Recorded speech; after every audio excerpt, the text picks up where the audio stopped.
12h01.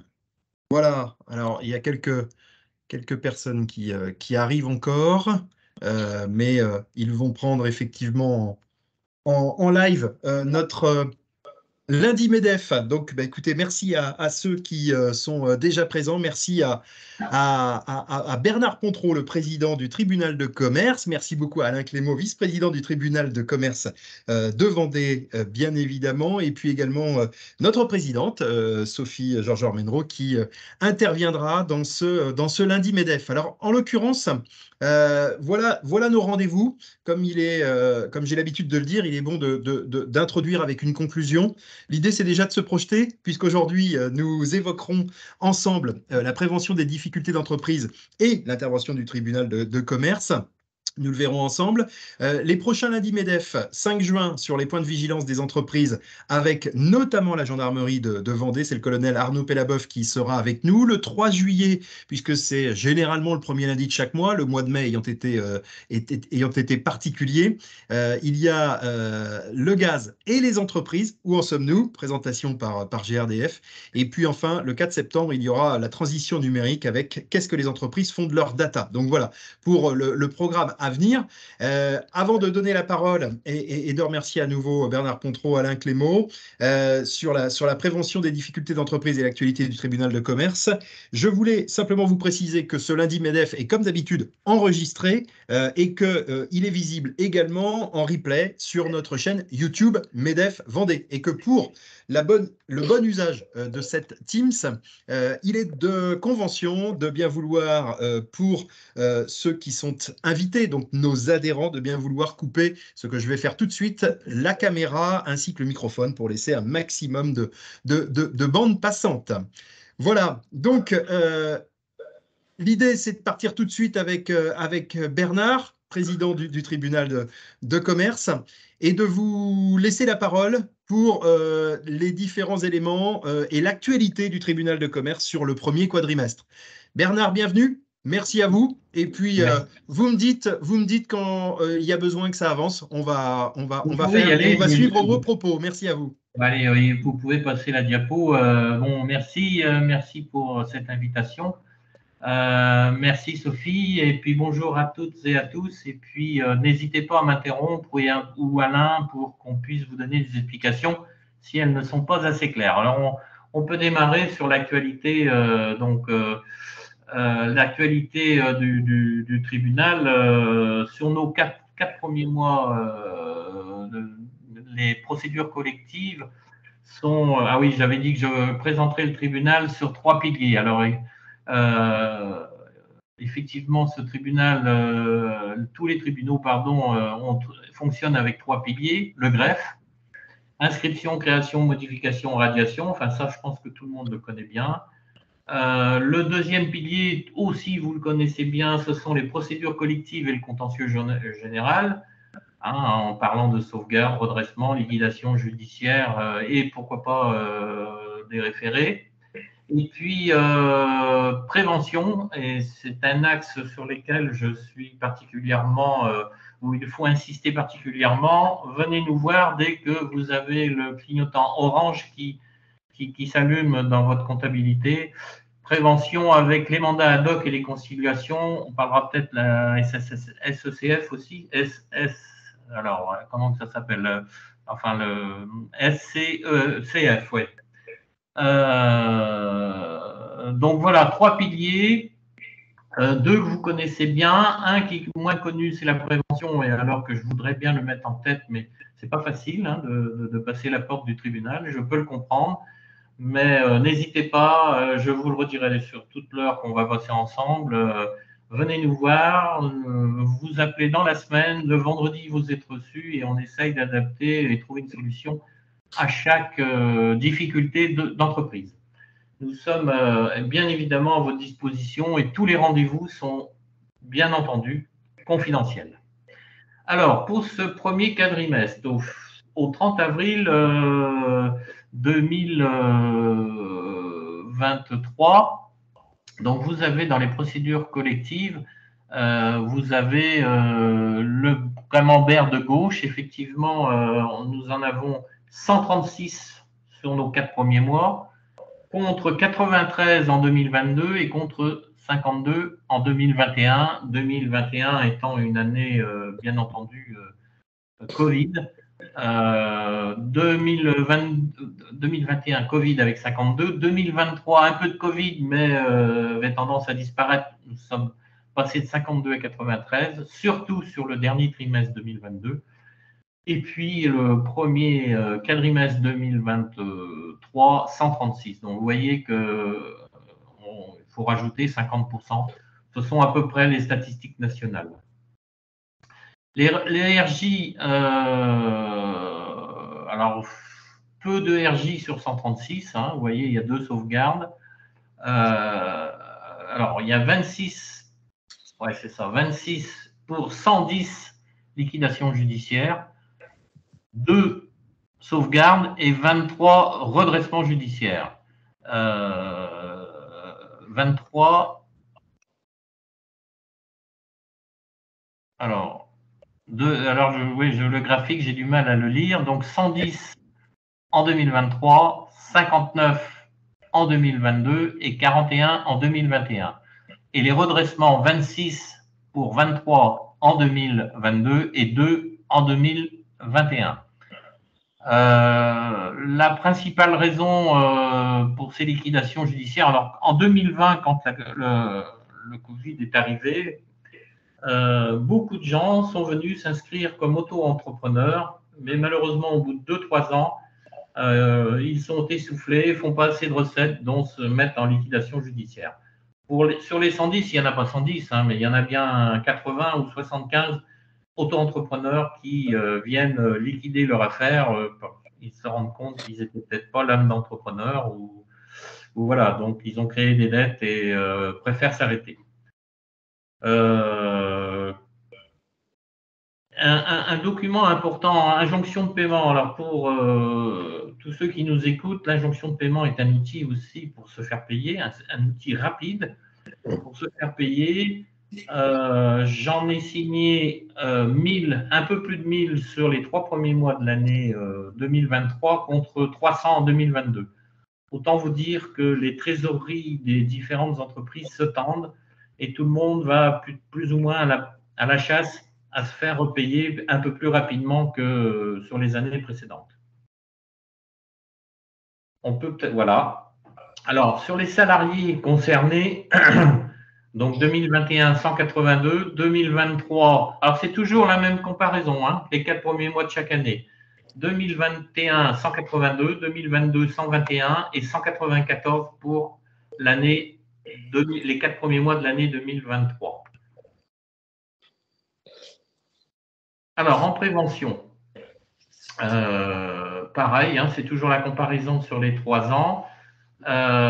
Les entretiens, donc 67 sur le premier quadrimestre, 39 en 2022 et 37 en 2021. Pour ce qui concerne les mandats ad hoc et conciliation, on peut constater qu'on va multiplier par 3 quasiment, ce qui est une bonne chose sur ces 2 outils importants et qui ne coûtent pas très cher à l'entreprise qui commence à avoir des difficultés. Et c'est deux outils qui ont un effet de levier important pour vos entreprises. Donc, en 2023, 63 déjà sur 4 mois, 25 en 2022 et 11 en 2021. Ce sont 2 outils importants. Alors, je ne sais pas, je crois qu'on prévoit plus loin d'en parler. Stéphane, je pense que c'est ça, je ne sais plus. Sur les mandats ad hoc et les conciliations. Est-ce qu'on peut passer à la diapo suivante? Nous sommes dessus, oui. Oui. Là, et donc, après, sur les secteurs d'activité concernés. Ah, d'accord. Alors, sur les secteurs, donc vous le voyez, alors on parle bien toujours au 30 avril. Sur le mois de mai, je n'ai pas vu de changement radical. Alors, activité numéro 1 qui dépose le bilan, c'est le bâtiment travaux publics, les agences immobilières, le prêt-à-porter, les petites restaurations, plus largement les commerces de proximité. Alors pourquoi bon, le bâtiment travaux publics, Trois raisons. La première, c'est le manque de salariés. La deuxième, c'est le yo-yo des matières premières. On a aujourd'hui des matières premières qui baissent, qui augmentent, mais les devis sont faits de telle façon que s'ils n'ont pas été revalorisés, certaines entreprises travaillent à perte ou travaillent avec peu de résultats, peu de marge. Les agences immobilières, c'est facile. Tout le monde s'est installé en 2020 parce qu'il y a eu la ruée, je ne sais pas si on peut l'appeler sur l'or, mais sur les maisons d'habitation, sur les résidences secondaires en Vendée, donc en 2019, 2020, 2021, à cause du Covid, toujours. Et aujourd'hui, ces quelques agences immobilières qui ont été créées, eh bien aujourd'hui, n'ont plus de biens à vendre et n'ont plus de clients puisque tout s'est pas arrêté, mais on est plutôt en stand-by sur cette profession. Prêt-à-porter, beaucoup de petits prêt-à-porter dans les centres-villes comme Chaland, La Roche ne trouvent plus leur compte puisqu'il y a beaucoup d'enseignes vendent à grande échelle. Et puis la restauration, là ça va, ça vient, mais voilà, ce sont les 5 principales activités qui sont en grande souffrance sur ces 4 premiers mois. Nous n'avons pas encore de retour par rapport au coût de l'énergie. On aurait pu s'attendre à ce que quelques boulangers viennent nous voir. Ce n'est pas le cas pour l'instant. Alors, bon, il y a toujours le boulanger, mais ça, c'est un rituel. Mais aujourd'hui, peu d'effets sur l'énergie. Peut-être qu'il faudra attendre la fin d'année pour voir ce qui se passe.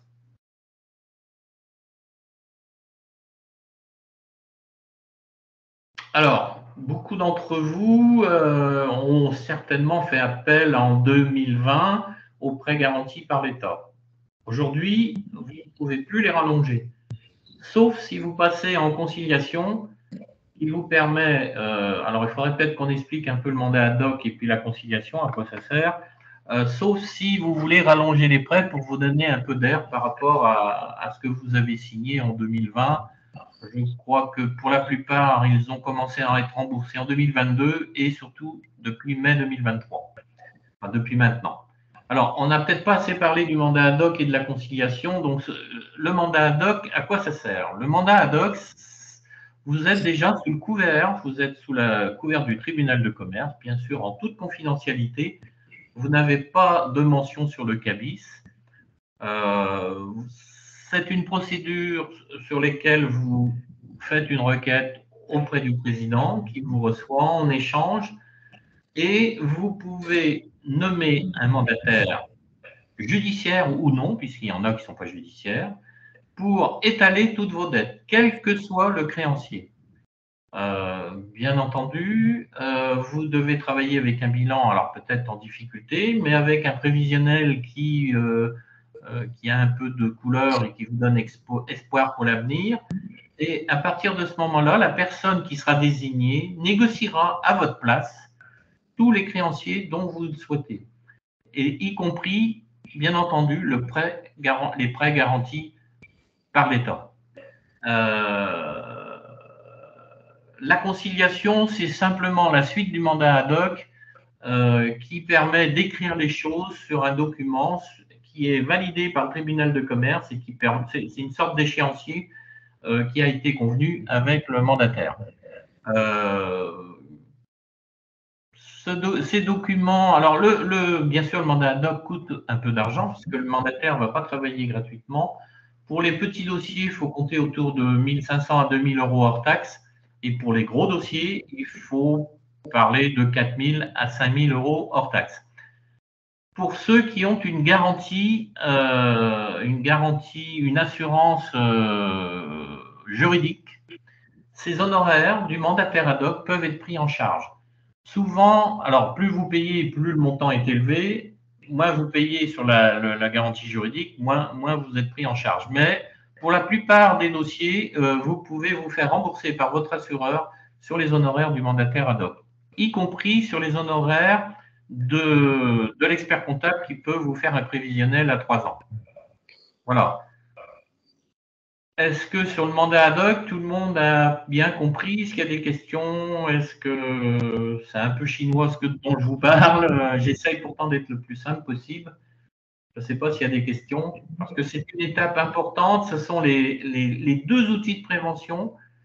Et comme je crois que je l'ai déjà dit, mais ce sont des outils purement, enfin, ces deux outils sont mis en place de façon très confidentielle. Il n'y a pas de mention sur le CABIS.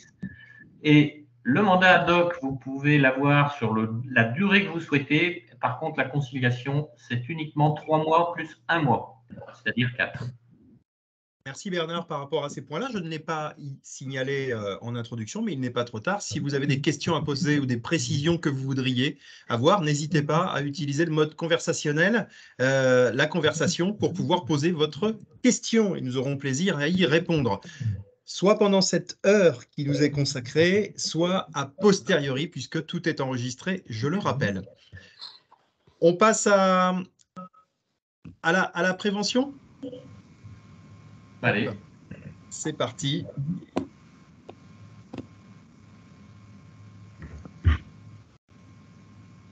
Alors,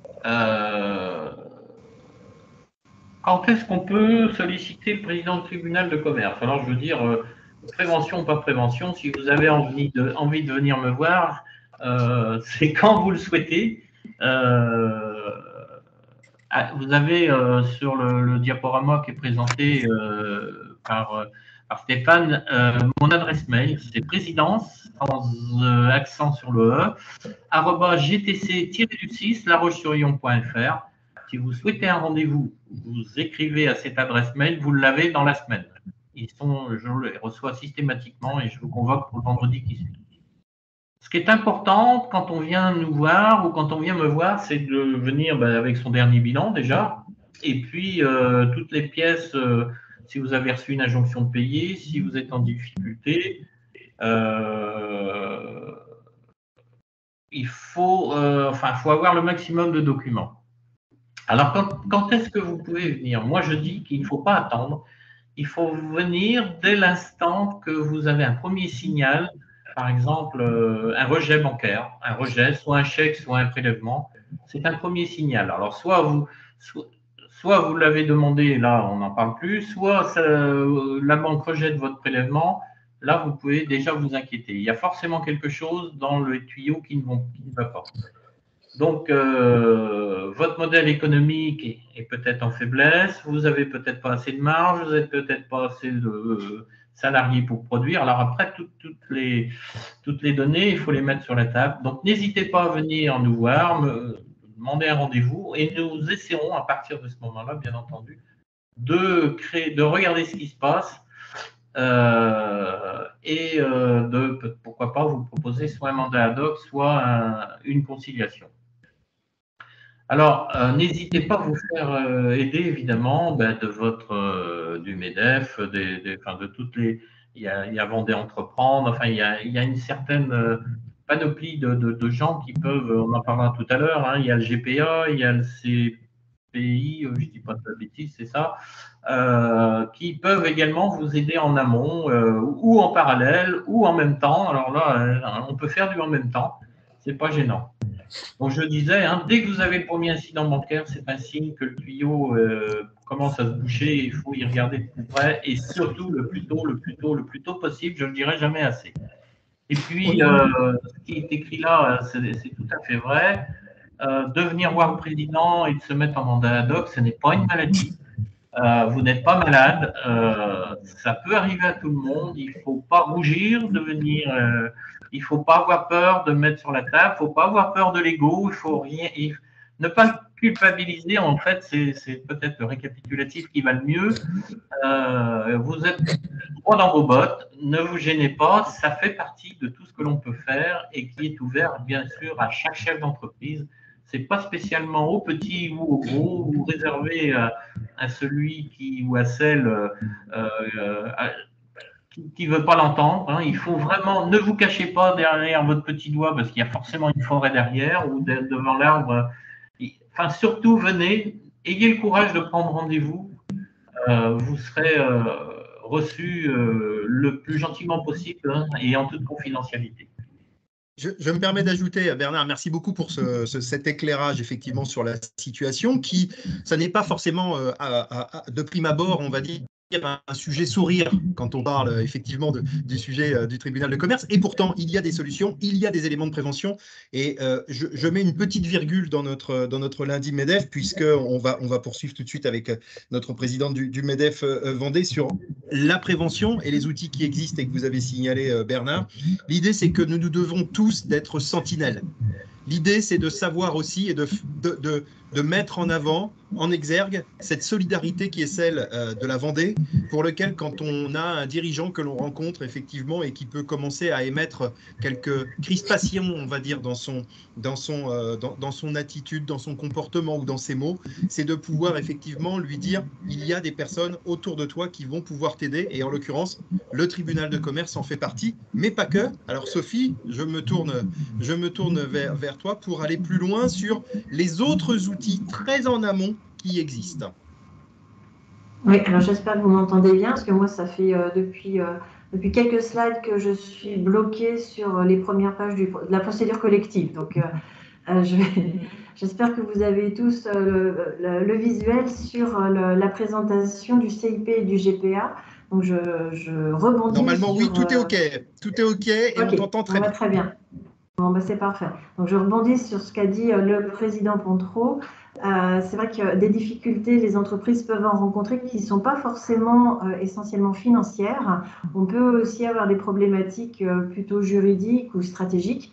Et dans ce cas-là, et pour tout cas en fait, qui viendrait très en amont de la nécessité de faire une démarche auprès du tribunal de commerce, on a aujourd'hui 2 portes d'entrée qui s'appellent donc le CIP, qui est le comité d'information et de prévention, et puis le GPA, qui est le groupement de prévention agréé, qui sont tous les deux, j'allais dire paritaires, c'est-à-dire que le MEDEF et la CPME sont partie prenante de ces 2 dispositifs.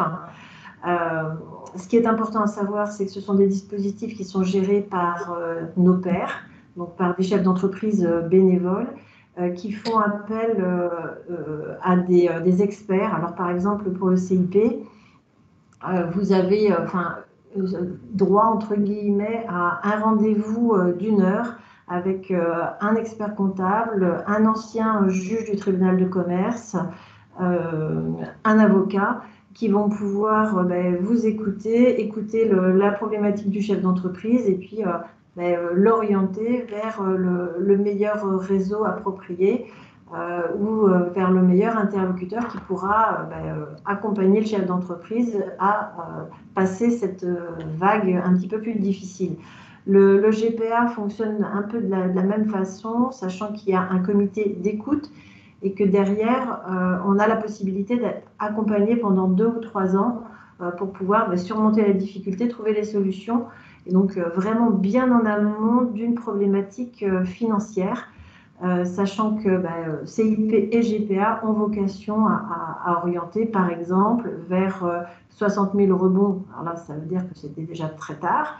Ou vers APESA, qui dépend aussi du tribunal de commerce, qui est plus là pour un soutien psychologique, ou bien même vers tous nos partenaires de l'administration, notamment fiscale, le CODEFI, ou tout autre, en fait, parce qu'en fait, il y a énormément de partenaires et d'acteurs dans la prévention et l'accompagnement des entreprises et des chefs d'entreprise. Donc voilà, c'est le portail, c'est le CIP ou le GPA avec un numéro vert que vous avez sur les slides qui vous permettent d'être pris en charge très rapidement. Mais l'important, c'est que nous tous, nous soyons sentinelles et que nous soyons force d'alerte et d'accompagnement et de proposition auprès des entreprises et des chefs d'entreprise qui seraient en difficulté. Juste pour finir, je ne sais pas si on voit la slide, mais le MEDEF a établi un guide de la prévention des difficultés des entreprises qui reprend absolument toutes les étapes et tous les interlocuteurs. Donc, C'est un guide qui est téléchargeable et que je vous invite fortement à partager, à transmettre si vous avez des contacts ou des relations que ça pourrait aider, accompagner. Voilà, Samuel. Nous vous mettrons avant la fin de cette heure le lien en interactif dans la conversation. Comme ça, cela vous permettra de pouvoir le télécharger le cas échéant, bien évidemment. Voilà pour ces éléments. Sophie, c'était très clair et les slides passaient bien pendant ton intervention. Je viens te rassurer. Merci, Présidente. On se dirige maintenant vers le vice-président du tribunal de commerce, Alain Clément, pour un œil sur les perspectives et prospectives avec les sujets d'attention, de sensibilisation.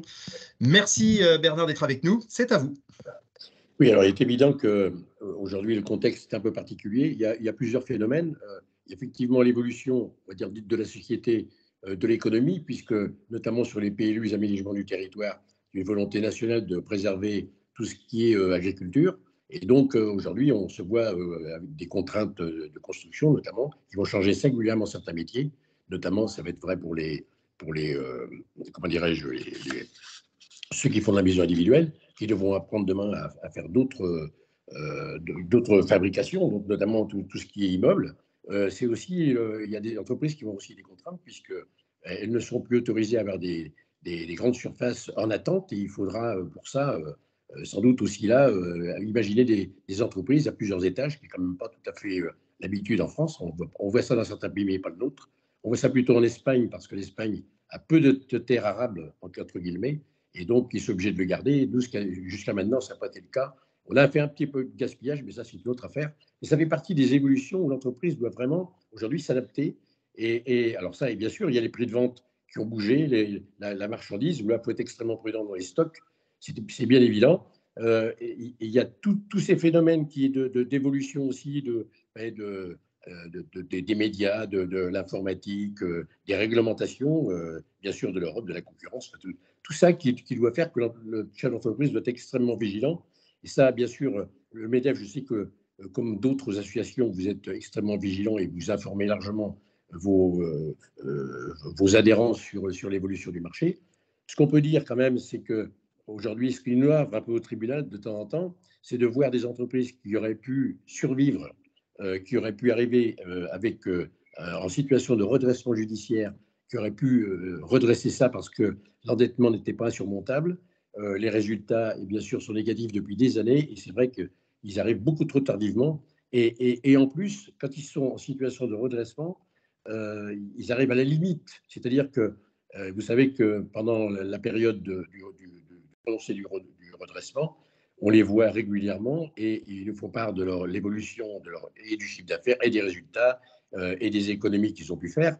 Mais bien souvent, ils oublient, juste avant de déposer le bilan, d'avoir suffisamment de provisions pour pouvoir payer les fournisseurs qui, bien sûr, en général, n'ont pas été payés. Et de ce fait, ils sont un peu en rupture affective, si je puis dire, et de confiance. Et donc, par conséquent, ils vous font payer ce qu'on appelle vulgairement au cul du camion. Et si vous n'avez pas prévu un peu de trésorerie, c'est-à-dire ne pas attendre le dernier moment où la banque vous a coupé vos découverts, où vous ne pouvez plus faire face à aucune dépense, il est bien évident que dans ces cas-là, le redressement judiciaire va être très compliqué, car pendant la période d'observation, vous n'avez pas le droit de faire un surendettement supplémentaire, puisque vous êtes déjà en situation, on va dire, dans le rouge. On ne peut pas vous autoriser dans cette année à rajouter. Donc, on va dire que le redressement judiciaire doit se préparer. Hein. Il s'agit bien de faire des choix et le bon moment. Et comme le disait Bernard tout à l'heure, et bien d'autres, c'est qu'il faut vraiment faire du préventif, y compris dans le redressement judiciaire. C'est une bonne solution, bien évident, mais quand c'est pris à temps. On le dit souvent, on fait une comparaison avec la maladie qui est claire pour beaucoup de gens. Quand vous avez une douleur qui est récurrente, qui dure 1 mois, 2 mois, 3 mois, il ne faut pas attendre d'avoir une douleur insurmontable parce que généralement, votre médecin ou les experts vous expliquent que là, il est un peu trop tard, que vous seriez venu avant, on aurait pu vous sauver. Ben là si je puis me permettre la comparaison, c'est un peu ça. Et je suis navré, moi, en tant que président de la première chambre de procédure collective, de voir combien d'entreprises auraient pu être sauvées. Et alors, évidemment, il y a celle-là, et puis il y a aussi, on peut le dire, mais ça c'est autre chose, Bernard en a parlé tout à l'heure, mais on s'attend quand même avec dans les mois qui viennent avec la mise en recouvrement de l'URSSAF et du prêt garanti par l'État, de difficultés supplémentaires, à l'évidence, parce qu'il y a des gens, là aussi, qui, dans cette période où ils ne payaient pas l'URSSAF, puisqu'on ne les obligeait pas, n'ont pas pris le soin de le mettre de côté, de mettre ça sur un plan épargne, si je puis dire. Et puis aujourd'hui, quand ils vont devoir faire face à tout le retard, puisqu'il y en a qui ont été jusqu'à quasiment 3 ans sans payer, il est bien évident que là, ça va être terrible. Donc, on s'attend aussi à ça, parce que justement, pour l'instant, on va dire que l'URSSAF, ça soit beaucoup bougé pour réclamer, mais je pense que même le gouvernement doit être conscient que si demain matin, on doit tout recouvrer dans les 2-3 mois qui viennent, ça va être un peu un hécatombe pour des gens qui ont mal géré, quoi. Mais ça aussi, ça a fait peut-être que reculer la situation de certains qui étaient déjà extrêmement précaires depuis quelques années, qui auraient dû déposer sans doute depuis 2 ou 3 ans, et qui, grâce, entre guillemets, au Covid, ont pu s'exonérer de l'URSSAF, ce qui a poussé un peu plus loin, quoi. Ça a retardé la cause. Mais on ne le répétera jamais assez, comme Bernard le disait tout à l'heure, il vous rappellera, c'est la prévention de la prévention. Et même dans le redressement judiciaire, il faut prévoir que demain matin, vous serez soumis à des obligations. Si vous n'avez pas de finances, vous êtes coincé. Voilà. Voilà ce que je voulais dire pour ça.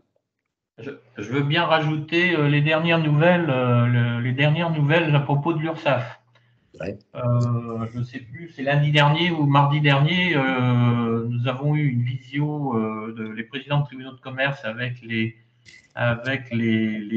greffiers ou les greffières sur les Pays de la Loire. Alors aujourd'hui, c'est vrai que c'était en stand-by, mais là, c'est parti, ils vont bouger. Donc les premières assignations, alors ils ne vont pas pouvoir faire tout d'un coup, mais les premières assignations vont partir, vont même arriver avant l'été pour être à plein tuyau, on va dire, après septembre, octobre, novembre.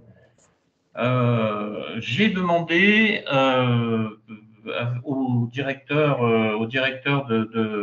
de la région URSSAF de pouvoir signer une convention sur les signaux faibles afin d'avoir un grand nombre de dossiers sur lesquels on pourra faire de la prévention avant l'assignation. C'est en cours. Pour l'instant, je n'ai pas de date, je n'ai pas non plus de nombre de dossiers, mais je sais que ça relève. Il y en a suffisamment pour être occupé plus qu'une journée par semaine. Donc attention, les assignations vont arriver. Dès que vous avez une assignation, il faut venir nous voir pour qu'on vous mette en protection si c'est possible. En fonction, enfin je l'ai déjà dit tout à l'heure, mandat ad hoc, conciliation. L'URSSAF fait partie des gens que l'on peut étaler. Et une nouveauté également, j'ai cru comprendre, alors officiellement, ça a été dit timidement du bout des lèvres, qu'à aujourd'hui, il pourrait étaler y compris la dette salariale. C'est important d'entendre ça, c'est-à-dire que vous devez, votre URSSAF, vous savez, vous avez la part salariale que vous retenez sur le bulletin de paye et la part patronale. Donc les deux additionnés font le total de votre dette et j'ai cru comprendre qu'ils allaient autoriser à étaler sur l'ensemble de la dette. Et justement, la commission CCSF tiendra compte de ces éléments. Donc tout ça, c'est en train de se mettre en place, mais ils vont accélérer. Il va y avoir un accélérateur avant l'automne prochain. Voilà. Ce sont les dernières nouvelles que je peux vous donner. Auriez-vous des choses à rajouter? J'essaye. Président, vice-président, présidente? Non, enfin. Sur ces infos-là, vous serez vite. Enfin, dès que je les aurai, je vous ferai un petit mail pour vous dire exactement. Mais je vais recevoir le directeur et ça va se mettre en place. Ce qui évitera peut-être des assignations, parce qu'une fois qu'on est assigné pour aller en énergie, c'est pas facile de se défaire. Hein. Oui, ça c'est sûr. Non, mais encore une fois, on peut dire, on ne cessera jamais de le dire, la prévention. C'est évident qu'il faut être extrêmement prudent et dès qu'une entreprise a une difficulté, il ne faut vraiment pas hésiter. Alors, je suppose peut-être qu'avant de pousser la porte du tribunal, ils poussent les vôtres déjà et encouragez-les à venir nous voir. On est aussi dans la bienveillance. On rappelle avec Bernard qu'on a été aussi à la tête de certaines sociétés et qu'on a connu tout ça. Donc, on a quand même une certaine fraternité avec, et surtout quand on est vendéen, avec les vendéens, c'est bien évident. On n'a pas besoin de le dire, ça tombe sous le sens, mais pour nous, liquider l'entreprise, c'est toujours douloureux, c'est un échec, et on en liquide beaucoup trop, qui aurait pu être évité. Voilà. Pour rebondir sur ce que tu viens de dire, Alain, je suis tout à fait d'accord. Prévention, prévention, prévention. Jamais attendre. Et une entreprise qui est placée en procédure amiable, donc en procédure préventive, a 3 chances sur 4 de s'en sortir, alors que quand on passe en procédure collective, on est plutôt sur 1 chance sur 4. Donc vraiment, il ne faut pas hésiter à demander de l'aide déjà à son entourage, dans ses réseaux, et aller voir le président du tribunal quand c'est nécessaire, quand on est en difficulté financière, avant qu'il ne soit trop tard.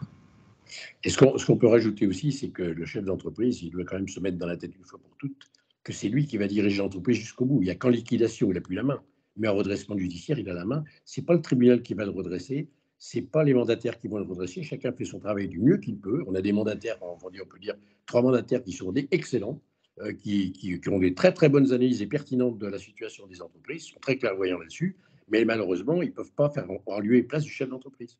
Donc ça, des fois, on s'imagine que le mandataire, il est juste là pour toucher des subsides. C'est loin d'être vrai. Ils sont vraiment en plus de conseils, mais bien sûr, ils ne peuvent pas gérer à la place de l'entreprise. Donc, quand on est en redressement judiciaire, il faut vraiment là réfléchir à sa stratégie.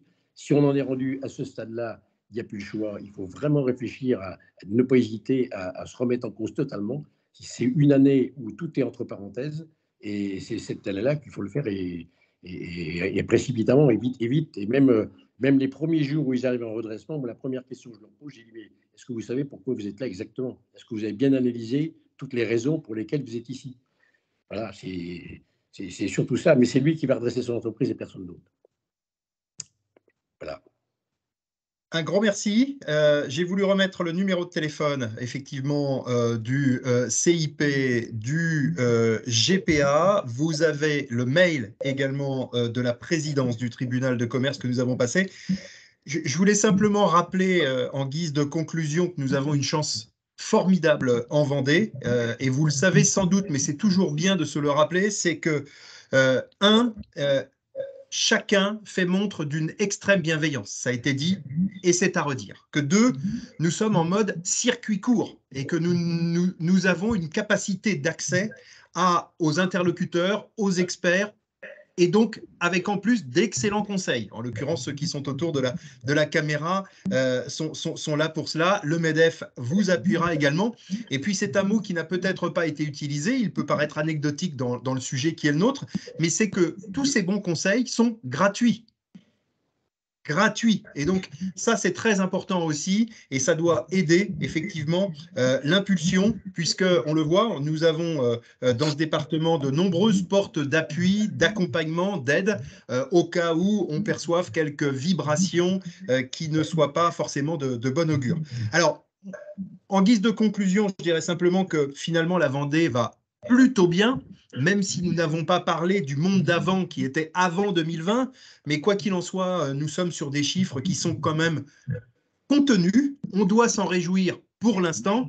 Bien évidemment, les résultats du présent n'augurent pas des résultats de l'avenir, donc soyons très prudents, mais avec tous ces éléments que nous venons de partager sur la prévention, il me semble très, très important, effectivement, de se donner les bons tuyaux, comme je pourrais dire, par rapport, effectivement, à l'excellence des conseils qui nous entourent. Également, et ça a été évoqué, je voudrais y revenir, c'est que quand il y a effectivement des premiers signaux faibles dans le cadre de la gestion de son entreprise, parce que souvent, le sujet arrive de la trésorerie, bien évidemment, c'est qu'il est nécessaire, bien évidemment, ça vous paraîtra la palisse, mais il est bon de le rappeler, de prioriser le paiement des salaires autant que faire se peut, parce que les conséquences, eh bien, vous les devinez. Je vous ai mis, comme promis, dans la conversation, le lien du guide de la prévention des difficultés d'entreprise MEDEF, qui est à votre disposition. Gardez cela, partagez-le. Nous allons le remettre sur nos réseaux sociaux après cette réunion. Et puis, je ne voudrais pas terminer, bien évidemment, sans remercier le président Pontreau, le vice-président Clément, notre présidente MEDEF Vendée, qui, je le rappelle, siège aussi au conseil exécutif MEDEF national. Il est très important, effectivement, de se dire que la voix de la Vendée est aussi entendue jusqu'à Paris, puisqu'en l'occurrence, c'est dans ce sens que les choses vont, et que tout ce que vous pouvez nous remonter sont portés au niveau le plus élevé du MEDEF. Voilà, soyez sûr de cela. Donc, je vous remets le programme à venir puisque notre session d'aujourd'hui est maintenant conclue. Je n'ai plus qu'à vous souhaiter un excellent appétit, vous dire que nous avons beaucoup de rendez-vous MEDEF et qui vous sont signalés sur les réseaux, que ce soit Instagram, Facebook, Twitter, LinkedIn ou encore le YouTube MEDEF Vendée, où vous retrouverez cette émission que nous venons d'enregistrer. Encore merci de votre présence, merci à tous, merci de votre disponibilité et au plaisir de nouveaux échanges avec notamment les dates que vous avez encore sous les yeux, notamment. À très bientôt, merci à vous, au revoir. Merci, au plaisir. Au revoir, merci. Au revoir.